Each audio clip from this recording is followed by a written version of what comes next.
experienced a pandemic in 2020, but unlike previous pandemics, this one had far more reaching effects that were unexpected and unprecedented. It brought havoc to the economy, changed people's social patterns, and masks became both preventative appliances as well as fashion statements. Americans became aware of the virus on January 24, 2020, when it was reported in the paper that China was locking down cities in an effort to contain a deadly new virus that was sickening hundreds of people in Wuhan, China, a city of 11 million people. Less than 3 weeks after this front page story, businesses were closing and people were losing their jobs. The economy was in a recession mode and lives were being lost. By March of 2020, the number of reported deaths worldwide from COVID-19 was at 6,500. By the end of 2020, there have been 81.5 million cases with 1.78 million deaths worldwide. The United States reported a total of 19.4 million cases with 335,000 deaths. Wisconsin had 5,000 deaths from 510,000 cases. By the end of 2020, Sauk County accounted for 5.2 thousand cases and 40 deaths. As COVID started to spread around the world, it was compared to pandemics of the past and present, beginning with the Spanish flu of 1918. This was the H1N1 virus and was blamed for 50 million deaths during the year it circled the globe. The Asian flu, the H2N2 virus, appeared in 1957 and lasted for a year, claimed a death toll of 1.1 million. From 1968 to 1970, the Hong Kong flu, the H3N3 virus, resulted in 1 million lives lost. In 1981, the HIV/AIDS virus appeared. This virus has been attributed to the death of 25 to 35 million people and is the longest running pandemic at 39 years so far and is still counting. The H1N1 virus reappeared in 2009-2010 and was better known as the swine flu. The death toll from this round of the virus was substantially lower than its 1918 reign, when fewer than 200,000 died. As COVID began to spread, Wisconsin responded to the virus by closing down businesses, churches, schools, and events. On March 18th, Evers closed all schools in the state, effective immediately. On March 24th, Evers implemented a safer at home order and urged citizens to stay at home to reduce the spread of COVID-19. On April 16th, the safer at home order was extended to be in effect until May 26th. However, on May 13th, the Wisconsin Supreme Court struck down Governor Evers' safer at home orders as unconstitutional. On July 30th, Governor Evers declared a public health emergency and issued an emergency order requiring people to wear a face mask in public indoor spaces. Many cities and counties had already implemented mask mandates before the statewide order was issued. On September 22nd, as cases in the state continued to rise, the mask mandate was extended until November 21st. Governor Evers issued another order in October 2020, limiting the number of people allowed to gather in public places. Meanwhile, back in Reedsburg, the medical community took a very serious approach to dealing with the virus. The Reedsburg Area Medical Center established strong protocols restricting access to their buildings. Anyone with an appointment was required to wear a mask while in the building. They were also screened at the door, where their temperature was taken and questions about recent symptoms were asked. Everyone's health, protection, and safety are our #1 priority. Reedsburg Area Medical Center is strong, resilient, and prepared. From our rigorous cleaning and infection control standards, hand hygiene, building and business enhancements, and our continued screening program, to our stringent use of personal protective gear for us and you, rest assured that you are in safe and exceptional care at Reedsburg Area Medical Center. If you are in need of primary or specialty services, please give our clinics a call. If you need walk-in or emergency care, come in. Together, we've got this. Today, tomorrow, and all the days to come. COVID has been really affected the ambulance service just as it did with all of the hospitals. Every call we go on, we have to take special precautions, so wearing extra personal protective equipment, N95 masks, sometimes even PAPR devices, which blow fresh air, filtered air into a hood, gowns, gloves, glasses. It's really a tedious thing putting on all of that extra protective equipment, and then after the call, there's extra disinfecting that needs to happen to make sure that we're properly cleaning the ambulances, the cots, and everything, so that we're not transmitting COVID to a future patient. So it's been really tedious, and a lot of the calls that we go on are potential COVID cases or known COVID cases. So it's really been something that has affected all of the EMTs and paramedics that work at the ambulance. We actually have seen a lot of cases, then we find out a couple different ways. First of all, the patient might know that they're COVID positive, so they tell us, when they call 911 that they are COVID positive.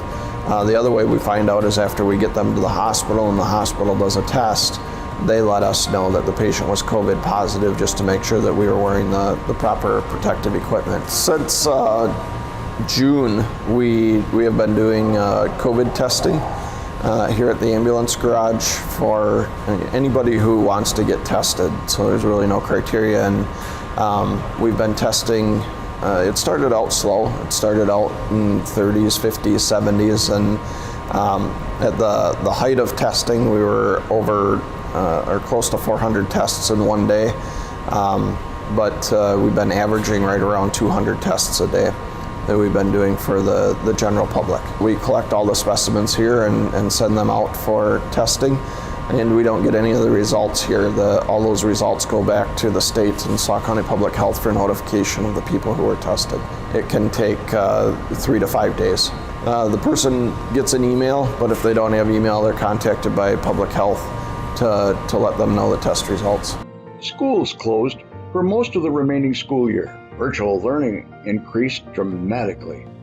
By the start of 2021 school year, the Reedsburg district established a hybrid system where half the students were in the building on Mondays and Tuesdays, and the other half were there on Thursdays and Fridays. Half of our students, A through L, who attend school on Mondays and Thursdays, and then M through Z, for the most part, attend on Tuesdays and Fridays. There are obviously some exceptions that we've made to that, primarily to try to help accommodate family schedules and things like that. And then very few, if any, students are coming on Wednesdays. Those are kind of on a scheduled kind of a basis for students who are working on a special project or who maybe have special needs of some sort where they need some additional one-on-one, face-to-face kind of help. But for the most part, again, it's Group A coming on Mondays, Thursdays, Group B coming on Tuesdays and Fridays. On the days when the student is not physically present in a school building, they continue to receive educational experiences by way of the internet.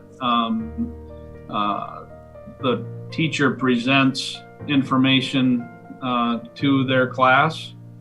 Sometimes that's done simultaneously with the class of students who are in front of them. So in other words, if the A group is right here in front of me, I might also be working with the B group students electronically on the same things. In some cases, the The virtual group, the group that is not physically present, they might receive that in a recorded kind of a message that lays the foundation for that educational experience, and it's done with more independence. On Wednesdays, everyone is in that virtual mode. Again, with very few exceptions. There might be a few kids here and there that, for one reason or another, would physically attend. But all of the students are meeting with their teacher by way of the internet. We've continued to operate our sports programs both at the middle school and high school levels with a fair amount of success. They follow some very specific, albeit somewhat rigid, set of protocols in order to keep themselves safe, keep their teammates safe, keep their fellow competitors, their opponents, if you will, safe as well. We do a number of things each day with those students, temperature checks, go through a list of, those common symptomatic sorts of things that are connected with COVID, and make sure that they're not experiencing any of those symptoms before they enter a practice or a competition. And then we follow certain protocols in terms of, the sanitation of the facility and the equipment and all of that. We have very, very strict protocols about who's allowed into the facility, which frankly is has been very few people beyond those that are essential to carrying out the event. Just recently, today in fact, we began allowing a small number of spectators into those kinds of events. And so we'll gradually work our way into that, hoping that we have success so that we can continue to grow that as long as, folks are following those protocols. And when there is a identified infectious individual, then we do all of the necessary contact tracing sorts of things so that we put the right folks into quarantine if they need to be, and at the very least we notify those who could possibly have been in contact with that individual. Frankly, it was a little bit easier for us to justify having some spectators for fall events because the majority of those are done outside. And so we were able to allow a reasonable number of folks. Again, strict protocol about face coverings, physical distancing in the bleachers, things like that, that were adhered to help keep everyone safe. We started our winter season in a different format with no spectators, again, just primarily because of that enclosed environment and because, frankly, of where the numbers were at in terms of COVID activity in our community and in our county and throughout the state. Yeah, a number of other things that we would typically be doing have been canceled. Field trips, for example, which would be commonplace for all of our students and most of our programs, especially at the elementary level. We're not taking those field trips. There are other types of activities, not just sporting activities, but other activities that our middle and high school students would normally be involved in, and those have either been set on hold or they've been, some of them have been able to orchestrate a virtual kind of component to it to at least continue those programs. Things like concerts and dramatic programs that would take place in our auditorium and things like that, those have all been conducted in a much reduced number, and then those that have been able to be done, have been done in a very, very different way with, little or no audience. And under non-COVID environment, we have had a summer feeding program that's supported by both the federal and state government, where we provide meals to children in our community under the age of 18, And we've been able to maintain that all the way through this pandemic experience. Many of our children are not coming to school at all. Those that are choosing that virtual only option, they're still able to come to our schools on a regular, routine, scheduled basis and receive meals. Typically, we're providing them, several meals at a time, so they don't have to be coming every day. And so that, like I say, that went on even last spring when we were not in school, continued all through the summer, continued all through this school year up until now, and likely will continue for months ahead. City Administrator Tim Becker and Mayor Dave Estes talk about the city's response to COVID. For us as a city, COVID related, obviously there's a detrimental effect on a lot of businesses and things like that, but the overall feeling in the city was never that doom and gloom that you saw on the national news or that you saw when you went online or anything like that. And it's really, it made me proud to be from here, because Reedsburg did what Reedsburg always does, is they put their head down and they went to work, and they kind of muscled through it. It wasn't people out there feeling sorry for themselves. It was people like, I want to work, I want to do this, I want to make sure that we get through this. And it was encouraging to see that, because when I deal with other people from different communities, that's not always the case. But I take a lot of pride in being from here because of that. Just that attitude that they have, that kind of, just that bravado, that's stiff-necked. It's like, things are bad, but I'm not going to make it any worse. I'm going to get through this, and we're going to get through this together. And you saw that over and over again, and people kind of just locked arms and marched right through it. So you didn't see the ill effects in our community like you saw in other communities. So I was very proud of that. I think one of the first things that we did was we had to make sure that we kept all of our employees safe. So as you come around City Hall and see that the changes that we had to make structurally, plexiglass everywhere, PPEs everywhere, everything smells like bleach, everything smells like cleaner, and just things like that, because we wanted to keep as much normalcy as we could and meet in person as much as we could, but in a lot of those circumstances that wasn't possible. So in addition to all these other things I've mentioned, the technology that we've brought together has been just incredible as compared to past years. We've had a couple of cases where people have gotten COVID and had to be off for 14 days and that kind of stuff and quarantined, but that hasn't been a widespread epidemic here in this building. I think it was intimidating initially, and then once we realized how much technology really eased a lot of the things that we did and made it more convenient, it forced us to recognize that, and then we'll just move forward with those things. We'll always offer a virtual alternative to our meetings, our committee meetings, our council meetings, and things like that. So attendance in those meetings will be easier, and I think it's a little bit easier for the public to attend if they're able to dial in for those types of things. A lot of our presenters, for instance, our financial advisors, are based in either Madison or Milwaukee.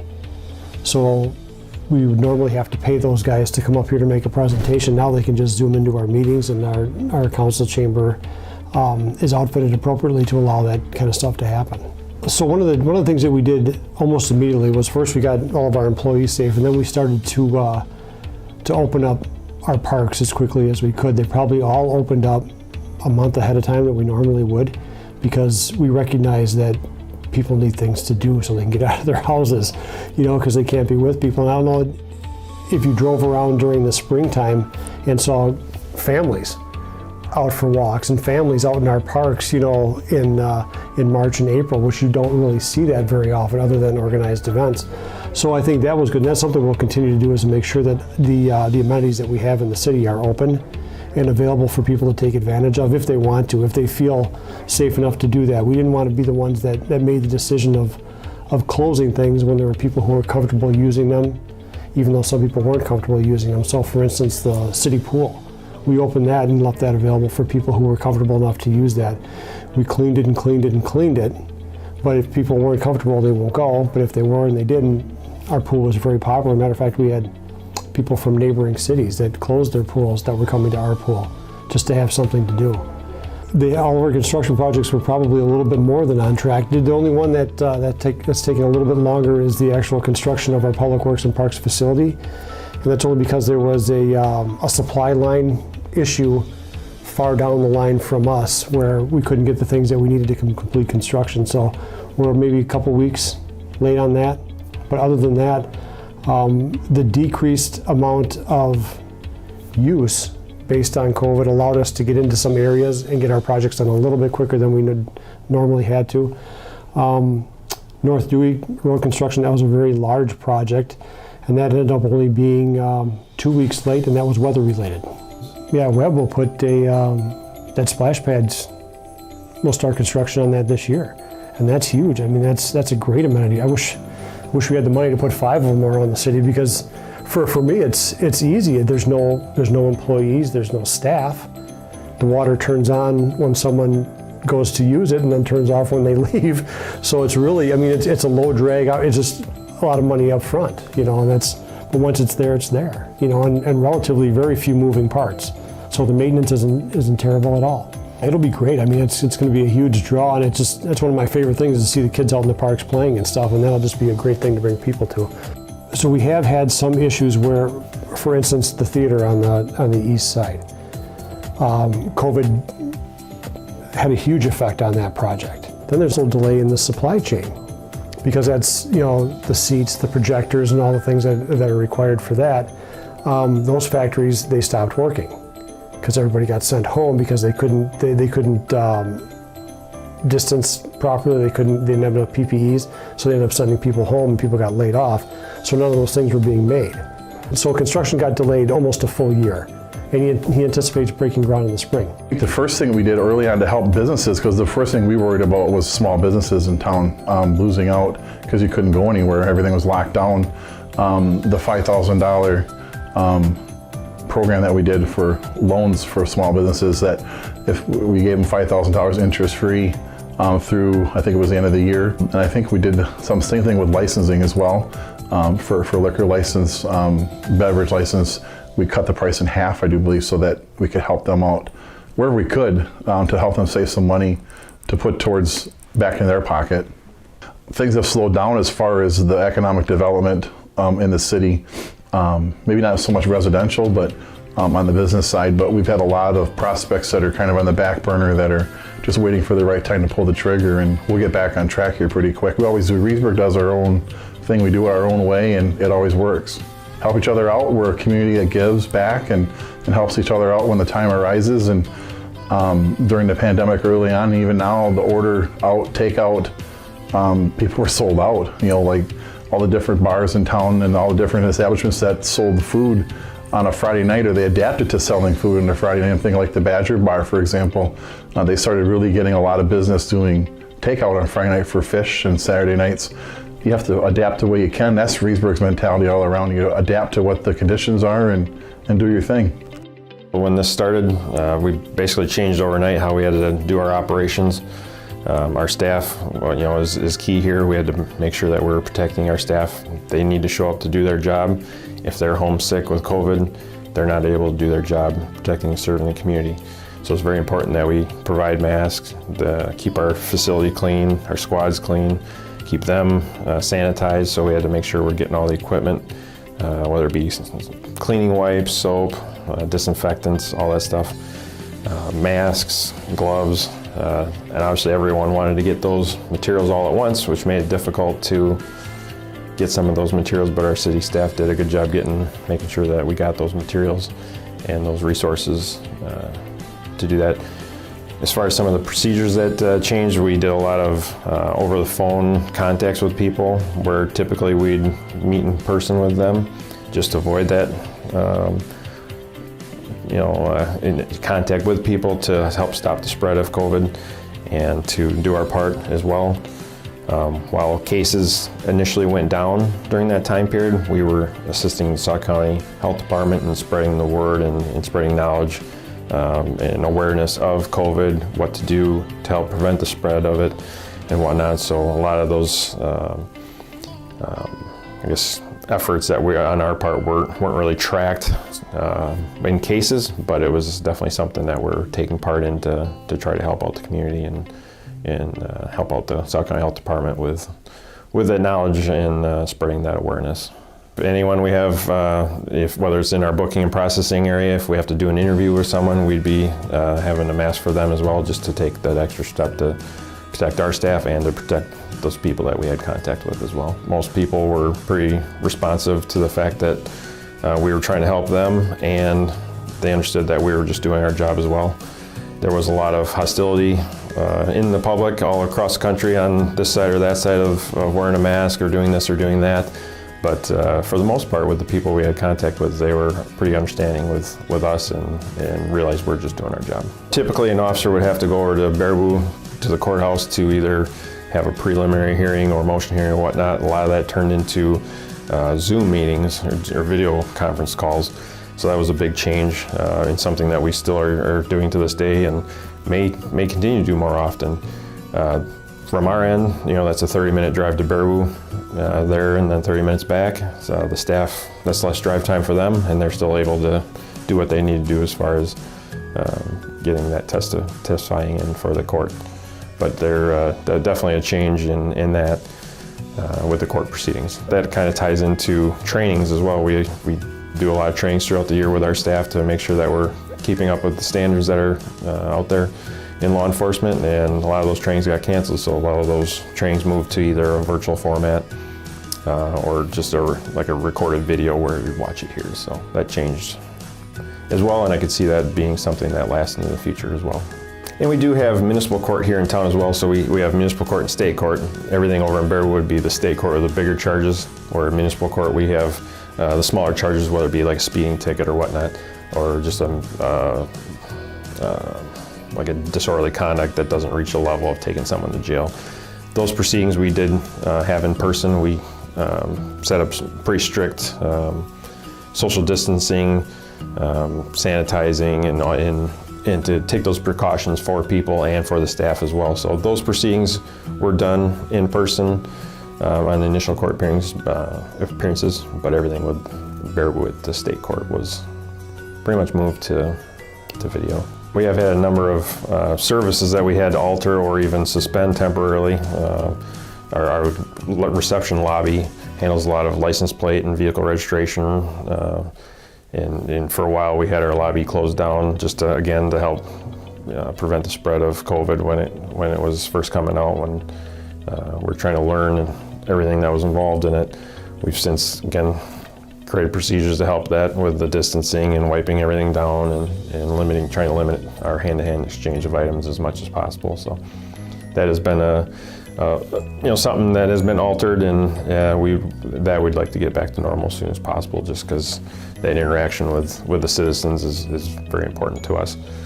Our ride-along program was suspended, again, just to keep that close contact interaction down. It's just the squads they have limited space already, so trying to pack 2 people in there, it's not good when you're trying to prevent the spread of COVID and those close contacts. So I would say overall the general public did fairly well in understanding that we were still having a job to do, and that was appreciated on our part. We got a lot of support over the last year for our efforts, having to go to work and show up every day, along with a lot of the other first responders with the EMS and fire and healthcare workers and all that. So that was much appreciated and really did help lift everyone up here to when we're coming to work every day. So that was great to see and much appreciated. One of the hardest hit venues was the Cal Center, and the Cal Center presents. Starting back in the spring, we were on the verge of having our Coroller Home Show, which usually is 3 different programs on 3 different days, and that was when COVID hit, and basically no audiences were going to be allowed in this facility, and so they tried to put on a program once and live stream it, and of course, first time try to do something like that, it was a challenge. It came off okay. I mean, the broadcast, at least the video was good. Sound was questionable, but they performed on stage with their show together, and then it was broadcast, but again, with no audience. And then from that point on, everything that was originally scheduled for the rest of the school year was canceled. Pretty much everything, including Cal Center Presents. We had to cancel all of our shows basically for the entire year. Maybe you should speak a little bit to that. Well, for Cal Center Presents is a nonprofit group that brings a performing arts series to the Cal Center. We have between 6 and 8 shows in a year. A year ago, our last show was in February, in the middle of February, and then we had one more show in the season at the end of April. That was an Ole and Lena musical comedy. We've had to reschedule that one now 3 times. In July, we realized that we were going to have to reschedule the shows from the fall of 2020 to the spring of 2021, which is what we did. And then we realized in October that we were going to have to just reschedule the whole 2021 season to 21-22. We were able to reschedule without any penalty. It really affects all those artists too that travel from all over. We even got some modified contracts with a COVID rider on it, and if COVID's still an issue, if they come here, there are certain parameters that must be met. But like all the dance recitals, we have 3 different dance studios that use our facility during the year. They had to cancel. We also had the American Legion.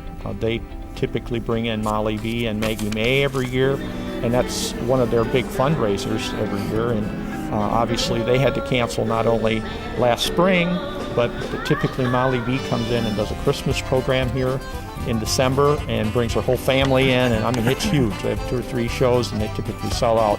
Places packed right up to the roof, and they weren't able to do that this year. In a facility like this, we have just under 600 seats in the facility, and to properly separate people so there's at least 6 feet of distance between people, we're probably down to about 1/6 of our total attendance area. I think maybe like 112 people we can get into this facility safely with 6-foot distance between meals. If you count rehearsals and meetings and seminars and dance recitals and piano recitals and everything, in the last 2 years, we've averaged well over 300 scheduled events in here in a year. As far as the school district is concerned, it's not so bad. But when you get into situations like where you have like the dance studios, for the way they operate, those recitals are really a big fundraiser for them. And so when you pack the place full with 600 people at $10 a ticket, that's how they kind of keep themselves going without having to charge too much for the kids to pay their tuition for their classes. So that's tough for them. The same thing with American Legion. I mean, when Molly B comes in here and she puts on 3 shows and she packs the place, 600 people, they're losing thousands of dollars every year. Or every time that those types of things are canceled. So that hurts them immensely. Cal Center Presents is a little bit different in that we've had some really great support from the community, and so we're not below sea level as far as that's concerned. We're going to be able to get through it. But I could see some situations where it can be really tough on a business that's relying on this facility to kind of get them over the top every year. Yeah, and Cal Center Presents, that was another thing I was going to mention, is that we rely on ticket sales, of course, and area businesses that are sponsors, and individuals that are or businesses that donate. And we're so appreciative that they have and do. But we're really looking forward to the time when we can start putting people back in here again. I mean, that's what this place was built for. And that's what we want to have happen. So we're hoping in the next 6 months or so that will take place. We had new speakers put in this summer, and it's unfortunate for people because they are unbelievable. The sound quality in here now is beyond belief. You won't believe it when you hear the first musical performance in here and hear what it's like. It goes beyond anything that you could possibly experience in an auditorium. We're that excited about what it's going to be like. So we're hoping that we can get people in here soon so that they can experience that.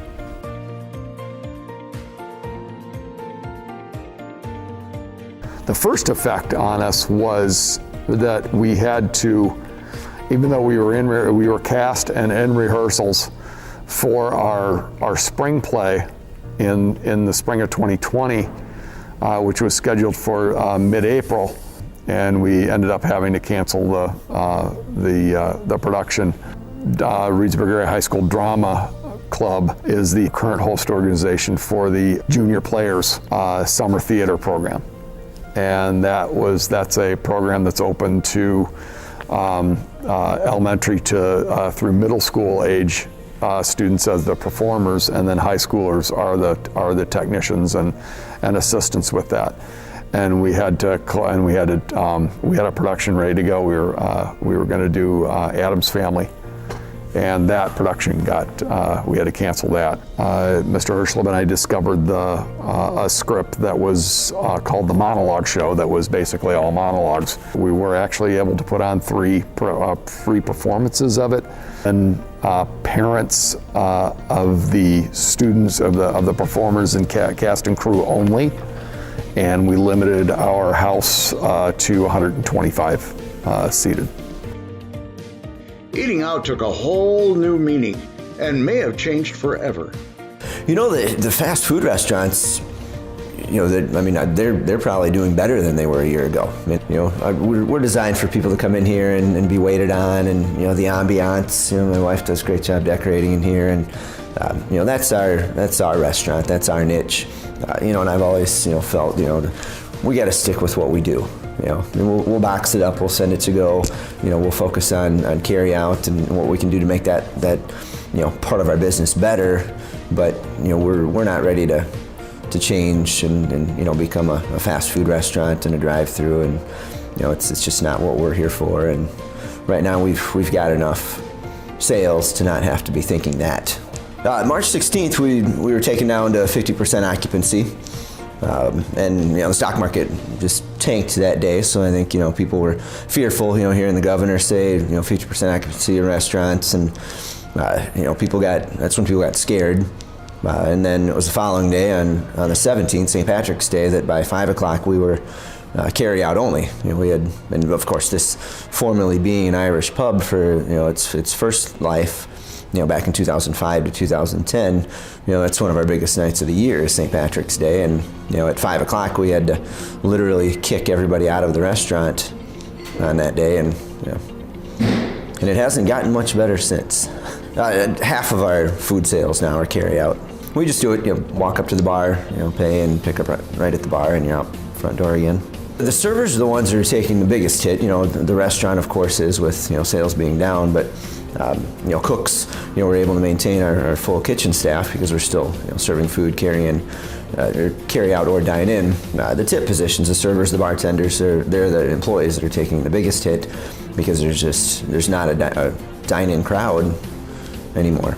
We're looking at different options for carry out, maybe some large family style pasta dishes, and with a bulk salad and some salad dressings, and maybe we do some different dishes, lasagna, things that can be packaged for a family of 4, and they can just swing by and grab a big pan of lasagna and head out the door with it and feed the family. So I'm not too concerned with what to believe and what not to believe as much as I am just focusing on what do we do. Too much unknown out there, and all I can control is what I can control, and and that's the menu and the staff and the food and service we offer, and what can we do to add to that. But the overall staff, we still need servers on the floor, we still need bartenders, we still need a host at the door. There's just fewer people coming in. While dine-in restaurants underwent challenges, drive-in food outlets fared much better. Before business we were doing very well. We were hoping for a big year in 2020. We had a really good 2019. But once March 16th hit and everything, shutting down, dining rooms closing, we didn't know what to expect. We were just trying different ways to, how are we going to do this? Because, are people still going to come out? Or, are people still going to stay home? I know we had the toilet paper scare. But honestly, 2-3 weeks into it, that drive-through was just wrapped through the whole parking lot almost every day. I couldn't believe how many people came out and supported us, and are still supporting us. I mean, best year we ever had. And I hope 2021 is just as good, but I just can't believe what transpired in 2020 when it comes to this business. Not just that, it's just how many people we've had to hire. It was awesome where all these people were laying off. We were just continuing to hire kids, adults. I mean, we almost doubled our team size. So it's been, I can definitely tell just knowing people in the community, it's been hard, but down here, it's just been hard trying to keep up, to be honest with you. People-wise, and when it comes to, on top of that, all the different stipulations is always changing, how many people can you, once you open the dining room, how many people you can have, and they're wearing masks and gloves and everything else. It was a big change, but they adapted quick, and it's just, I couldn't believe what happened this year, to be honest with you. Fast food industry is honestly probably changed forever. You're going to see a lot more, double drive-throughs. People know that they can go through a drive-through and get food just as quick. We were slowly tracking that way even before the pandemic. Sitting inside and eating is slowly going away. We had a big event scheduled, I believe, for the following week when all of this happened. It was either 1 or 2 weeks later that got canceled. A huge event that meant a lot to us to have in March, which is a slower month for us, so that got canceled. That was the start of the bad news. And then from then on, pretty much every event that we had scheduled through the summer was shortly canceled. No new events were being scheduled because gatherings weren't permitted, so that was huge as far as conferences, weddings, any kind of event. It was pretty much all done. The hotel was way down March, April, even May. It didn't start picking up a little bit till into June. We would have 2-3 rooms a night, and that's horrible at a time when we really need to start being busier. Summer, we had some weekends that were pretty good, July and August, but not as good as they should be, because that's the time when we need to build up that cushion to get us through the slower parts of the year, so we didn't get that. The fall's been a struggle. Normally in the fall we've got weddings, we've got Christmas parties that come in November, December, none of that, so that was really a big struggle. One of the hardest decisions Marty had to make was cutting the restaurant hours.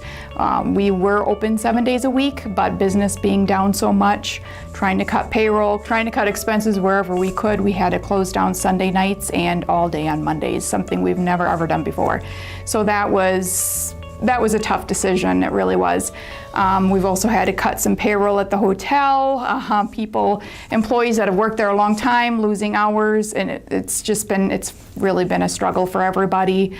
So yeah, it hasn't been a good year, but we know things are going to change. We're hoping 2021 is much better. I've already gotten a call today. I got a call about a class reunion, so people are looking to do things. So once things start opening up, I think things will turn around, but we just got to make it through the rest of the winter and see what happens. The competition has really increased in the conference arena, I guess, in the venues for conferences, especially with the Dells. There's all kinds of places now to have a meeting or to have a wedding, and weddings especially, wedding barns, not everybody is looking for the type of venue we have, so there is definitely more competition there. Hotel-wise in Reedsburg, there's no more hotels necessarily in Reedsburg. There's we have a couple for competition, and we feel like we do get more the business that is actually coming. I think we're doing a little better than those other ones. We have a little more positive reviews, and I think people feel a little better about staying with us than the other two here in town. So I think that's helped us, get the business we can, but there just isn't that much business there to get. We had a really good turnout for New Year's Eve. I was shocked. I think people are kind of they're just itching to get out, I think, and do things. But I'm hoping come spring, and if the vaccine gets out and people feel safer to travel, then I think we could have a very busy spring and summer, and I think events could start coming back. It's going to take a little bit of time yet. Unfortunately, a lot of our customers, especially in the restaurant, are of an older age, and those are the ones that are not coming out as much, so that's hurt us a lot in the restaurant. We've got people we haven't seen since March that used to come in all the time, but they don't, they're not coming out until they've got the word, or they've got the vaccine, or they've got the word that it's okay to come out. So, that's been a struggle for us too. We've been trying to think of ways to get younger, because you always want to get younger customers. You got to get those in the door too. So we've been trying to think of that, but it's just been a struggle.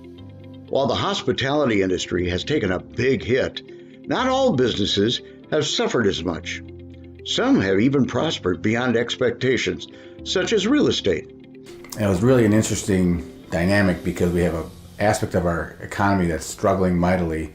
Our service and hospitality industries are getting crushed financially, where our industries and other industries, the real estate industry and others, are just going through the roof and skyrocketing. So from the day that the order came down, within 40 hours, we went to be 100% a virtual company. So everything's done online. All of our sales meetings are done online. All of our meetings with our corporate staff are done online. It's provided us an opportunity to change the way we train our new agents. We've been able to train and continue to train and do additional growth with our agents, whether they're new or experienced, over the last, since March, 7-8 months. It's been a real strong benefit. We're really excited about the future, what that's provided to us. So if we reverse back to March, when we first all experienced the COVID-19 hitting our area and impacting our lives, we didn't know what to expect. Real estate continued to stay strong. We're very active. We're selling real estate. New listings were coming on the market. So we've built on that growth as far as the actual sales go and actual results we've had with buyers and sellers, to how we train our agents and grow and even our training aspects of what we do. The new generation realtors are so productive and so active and on the go so much that that's the best way that we can communicate with them, from a sales meeting standpoint, from a training standpoint, from company announcement standpoint. It's been more effective to do that than even in some cases emails, because we know the message is getting delivered directly. There's feedback immediately, and it's been a real positive for us. So we have buyers from outside the area or even in the area who are looking at properties virtually, certainly online through the internet, but also virtual tours that are provided by the listing agent or possibly their buyer's agent who goes through the house. If they have interest in the property, they'll then come back and look in person. Or in a lot of cases, people are buying stuff sight unseen. They've seen the property, I should say, but they haven't physically walked through it. So we're seeing that. Open houses have been a really strong part of our profession. That went away with COVID, obviously. When it slowly came back, our company requires that we wear masks to follow the CDC guidelines and regulations. But, hopefully the vaccine's coming out at the time we're taping this. Hopefully that's going to change some beliefs and some attitudes. Average sale price of residential real estate nationwide in 2020 is going to end up at about 15 to 16% appreciation in 1 year. Now, to put it in perspective, a good year in real estate values in our area would be 2 to 3% growth, maybe a 5% growth, but nationwide it's going to be about almost 15.9, 16% growth at the end of 2020. It's going to be maybe half that. Again, they're anticipating 8 to 9% growth in 2021, and that still makes it a spectacular year for valuation. When's the top, or when's the bubble going to burst? There are no indications in our aspect of the economy that that's going to happen. Interest rates are at record lows. There's a lot of cash in the economy, which certainly helps. And so we feel like it's going to continue to grow and people are going to do well. So there's a lot of good signs as it relates to the real estate industry and where it's headed in the next 12 to 18 months. And we feel like that's going to continue, barring anything unforeseen.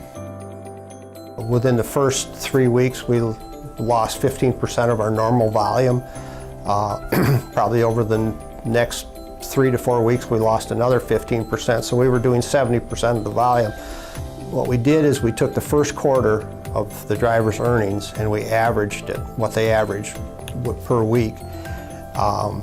And We paid them the difference between what they averaged and what they actually made while they were driving through this 2-month period when business fell off a lot. So that make-whole pay for the drivers, they loved it. We did that for about 2 months, and then things started to pick back up for our industry.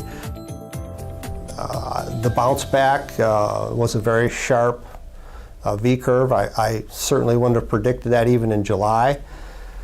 But it was. We were back very busy in August, so that's a real good plus. The disease has touched us. We have had a number of employees test positive, a number in the office here. Drivers, how we've handled the drivers, because they're a remote workforce, if they didn't feel good, we took steps like where they took the truck home. If they had a load on, we would send another truck to wherever they were at, and we would switch. Another driver would take that load and go on with it, and the driver that maybe wasn't feeling the best would just drive his truck home. We just worked through it as things became available, and very proud of our employees and our management team. Everyone worked, really rolled their sleeves up and worked hard through it. And we came out the other side successful. A lot of those eastern states shut down. Rest areas shut down. I was hugely upset with the governor of Pennsylvania when he shut all the rest areas down, and then their answer to keeping the bathroom facilities open was to put porta potties out instead of cleaning. Once they started opening them back up, it was a little bit ridiculous. So those are some of the very real challenges that our drivers had to face. Restaurants weren't open. Our guys started packing their own food, our drivers, a heck of a lot more than they had previously. They couldn't go through drive-thrus. How can you get a truck through a drive-thru? And they would try to walk up to a drive-thru window and they wouldn't be served. A lot of places did, and a lot of places put signs up out there, hey, welcome truckers, God bless those places. The truck stops were still operating, of course, but some of those shut down for a while too.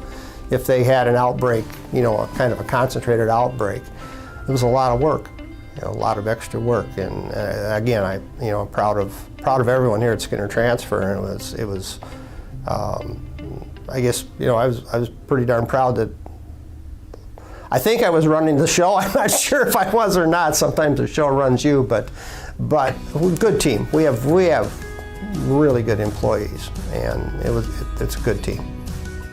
One event that was able to take place was the Fermentation Fest Farm Art Detour 2020, which had social distancing built in. One of the reasons we thought we could even contemplate holding the detour during a pandemic is that it is out of doors. About 90% of it people can view, in isolation or in their car. You're safer in your car than anywhere else. So that it seemed like the detour is going to be the perfect response, the perfect kind of cultural response to the pandemic. Opening weekend was the last weekend in September. The closer we got to that, the more we heard people were like, we need this so much. So the Farm Art Detour travels, like I said, county roads. In a new part of the county, we're down in southern Sauk County, between Plain and Sauk Prairie. This one was sort of a figure eight as opposed to the loop, which the detour has been in the past. We had pretty good participation from the community, because that's really what the biggest part of it. We do what we do, but what really makes the detour special and engaging is the texture of the host community. The people really appreciated it, that it happened at all. They appreciated the precautions we took to ensure it being as safe as possible, and just the range of activities and the artwork, and just the fact that it could happen at all. So it was probably one of the more rewarding detours that I've been involved with, and I've been involved with all of them. A lot of the vendors, a lot of the participants said it was the best ever. And I think some of that, of course, hopefully we're getting better at this as we go, but also I think the fact that it happened during the pandemic, people were just so grateful to be able to get out of the house and engage with their community, or even people coming from outside of the community, in a way that was safe and respectful of the community, the host community. Access to the essential items such as food and other household supplies became more of a challenge than many of us realized. It's a roller coaster.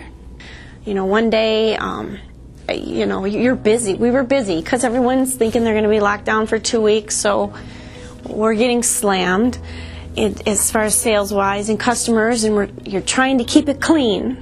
So it's been different, but we consider ourselves fortunate that we could stay open. But it's tough dealing with the unknown, and then all of a sudden it's hard to get product, and each department is experiencing different scenarios on product shortages, and items we had pre-ordered get canceled because they got shipped somewhere else, and we're struggling trying to find another supplier because we need certain things. People got to have certain things. So it was a lot of extra work for the managers and staff, just time added onto their normal job to try to find product and take advantage of favors that some of these companies owed us. And then you're dealing with your employees, trying to keep them healthy. Like, okay, what are the rules? You can't come to work sick. If you have a fever, we don't want you here. The way we handled call-ins and no-shows for work are a lot different than how we handled them in the past. It affects everyone differently mentally. Some people didn't seem to bother at all. Other people, you could tell, didn't sleep at night because they're worried about catching it and what's going to happen if they can't work for 2 weeks, and waiting for the government to decide if they get checks and if they're going to get paid when they're not working, and who gets paid when they're not working. Or your governor would send you okay, we're making an adjustment. Restaurants can be 25% full, or they can't be open, or they can only do outside. And these changes are being put out there, and you'd have to implement them sometimes in less than 24 hours. And it's not that simple, especially for restaurants and bars. You can't just snap your fingers and make the change. There's a lot of things that go through the steps to make these changes, or you got to call in your food order and change it. And some of those food orders had to be done a week ago or 2 days ago. Or you're trying to find another supplier. These are things that go on behind the scenes that people don't realize. They think, you guys are just lucky you're open, but there's a lot of things that happen in the background that they don't realize, that you're trying to keep things floating. And I feel for the bars. We have a bar, and we know what it's like one day to the next when they can't make up their mind if you're open or closed, or or how many seatings, or it's just constant changing. It's difficult. There's all these little varying things that go on, and then you're just trying to keep running without hiccups, and then you have people giving you their opinions of how you should be running it, and everyone has a different opinion, and you can't keep them all happy. But you're trying with a smile. And it's nice to have masks sometimes, because if you grit your teeth, it's like, I don't know what to do anymore. But, you grin and bear it. But yeah, that was the toughest part, I think. And it seemed like Mondays were the worst, because that was the day everybody called to yell at you that you're not doing this right and you're not doing that. And it's like, I'm trying, but we're in the same boat, because we all are living with this unknown, and we are too. And then you're dealing, too, with the employees. Like I said, they all had a varying opinion and trying to make them wear masks, but yet the governor says you can't force people to wear masks, and it's just, and then people are telling you should have someone at the door, being the guy who, no one comes in without a mask, and it's like, I couldn't keep a person in that position. And I told somebody, I wouldn't want that job. I'm not going to ask somebody else to do it. There's all these unemployed people, and I'm like, yeah, but nobody in their right mind would take that job. I know companies like Menards and some of them, I don't know how they keep staff in that position as much as they get yelled at and cussed at and spit at, and it's a tough job. And I'm not going to do that to an employee. At some point, people have to be responsible for their own actions, and you can't be everybody's mom. This area, I feel we've been fortunate to be in Wisconsin.